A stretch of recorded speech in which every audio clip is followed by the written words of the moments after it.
নমস্কার, আমি টিনা। আমার একটি নতুন ভিডিওতে আপনাদের সবাইকে অনেক অনেক ভালোবাসা। আবার আজকে চলে এলাম একটা নতুন ভিডিও নিয়ে। আজকে কার কার বাড়িতে কার্তিক পুজো হচ্ছে কমেন্টে অবশ্যই জানাবেন। আর আপনারা দেখেই বুঝতে পারছেন যে আমি আজকে কি বানাবো। এটা হচ্ছে সরষে শাক ভাজা। আর আজকে আমি বানাবো দই দিয়ে নদীর বাটা। আর দই দিয়ে নদীর বাটা বানানোর জন্য আমি মাছটাকে আগে নুন হলুদ মাখিয়ে ভালো করে ভেজে নিচ্ছি। আর মাছটা কেন চিটে যাচ্ছেন জানেন?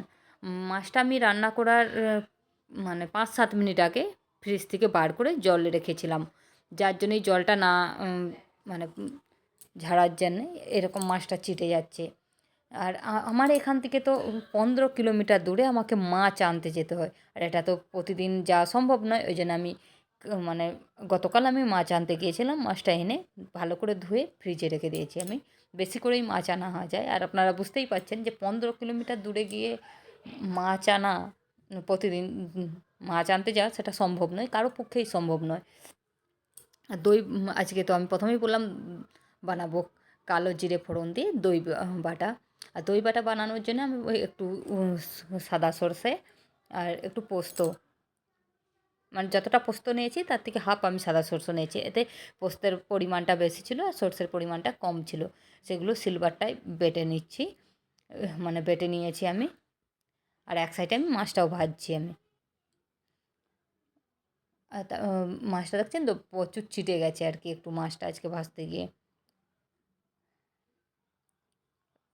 একটু অসুবিধা হচ্ছিলো মাছটা ভাজতে, মাছটা চিটে যাওয়ার জন্যে।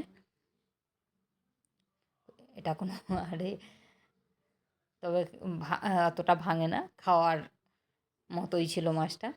এর মধ্যে আমি একটু কালো জিরে ফোড়ন দিয়ে সর্ষে আর যে পোস্তটা আমি বেটে রেখেছিলাম সেইটাকে ৪-৫ মিনিট মানে ভাজার পর তার মধ্যে আমি দইটাকে ভালো করে ফেটিয়ে নিয়েছিলাম। ফেটিয়ে দইটা আমি একদম স্লো আঁচে, আঁচটা স্লো করে দিয়ে দইটা দিয়েছি। দইটা দিয়ে এটা কোনো জল দিই না, এটা দইয়ের মধ্যে যে জলটা ছিল সেই জলটা ছাড়ছে। আর দইটা আমি ভালো করে কষিয়ে নিচ্ছি। আর দইটা যখন দেবেন তারপরে আঁচটা কম করে নেবেন। আর মানে বারবার চালাতেই হবে ওটাকে, মশলাটাকে বারবার চালাতে বারবার চালালে কী হবে যে দইটা যে ফেটে যাবে, ফেটে গিয়ে একটা ছাড়া ছাড়া ভাব আসবে, সেটা হবে না। আর এই স্টেজে আপনারা নুনটাও দিবেন না, নুনটা দিলেও দইটা অনেক সময় আমি দেখছি ফেটে যায়। দইটাকে ভালো করে ফাটিয়ে নিয়ে, আর দই যদি খুবই টক হয়, দোকানের দই একটু টক হয়, ঘরের দই তো কোনো অত টক হবেই না। আর দোকানের যদি দই হয় তা আপনি কী করবেন যে দইটা এনে যে আমরা চা ছাঁকনি আছে সেই ছাঁকনিতে দিয়ে দেবেন, দিয়ে গ্লাসের উপর রেখে দেবেন। টক জলটা একটু মানে বেরিয়ে যাবে আর টক ভাবটা কম হয়ে যাবে। দেখুন মশলাটা কষানোর পরে আমি দই আর মশলা ধোয়া জলটা দিয়ে দিলাম। বেশি জল দেবো না, কারণ এটা তো দই দিয়ে বাটা মাছটা বানাচ্ছি, যাতে একটু মানে গামাখা করবো। আর এই স্টেজেই আমি নুনটা অ্যাড করেছি। আপনারা দেখতেই পাচ্ছেন যে আমি এই স্টেজে নুনটা অ্যাড করেছি। এবারে বেশি করে একটু আঁচটা একদম হাই করে দিয়ে গ্যাসের ফ্লেমটা ঝোলটা ফুটতে দিয়েছি। ঝোলটা একটু ফুটুক, যে ঝোলটা ফুটে গেছে সাথে সাথেই এখানেই মাছ না, ঝোলটা একটু ফুটতে দিতে হবে। তেল মশলা ঝোল একসাথে একটু ভালো হয়ে 2-4 মিনিট ফোটার পর আমি মাছগুলো দিচ্ছি ঝোলের মধ্যে। দেখুন মাছগুলো দিয়ে দিচ্ছি, একটা একটা করে মাছ দিচ্ছি। বাটা মাছ তো, আর বেশি দেখলে মনে হচ্ছে যে একদম কড়া করে ভাজা, বাট করা নয়, মিডিয়াম ভাজা আছে।